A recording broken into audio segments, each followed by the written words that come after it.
ఆయన అంటాడు, శక్తి చేతనే కాక బలము చేతనే కాక నా ఆత్మ ద్వారా ఈ కార్యాలు నేను చేస్తాను.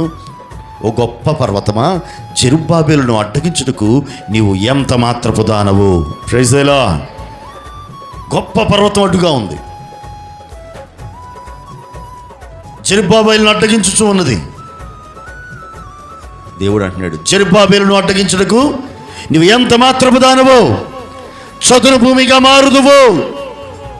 ఇదిగో ఈ జెరుబ్బాబెలు చెయ్యి మందిరమునకు పునాది వేసింది, అతడే దానిని ముగించును. మొదటి రాయి వేసాడుగా, పునాది రాయి, పై రాయి కూడా అతనే పెట్టును.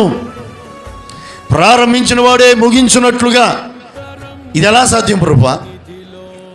పరిస్థితులు చూస్తే అసాధ్యంగా ఉన్నది, అంతే కదా. గొప్ప పర్వతం ఎదురుగా ఉంది అంటే, గొప్ప పర్వతం పెద్ద సమస్య, అది ఎలా తీరిద్ది?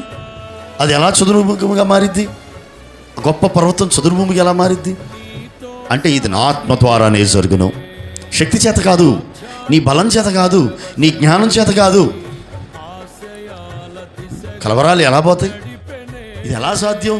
ఎలా సాధ్యం అంటే దేవుని ఆత్మ వలననే.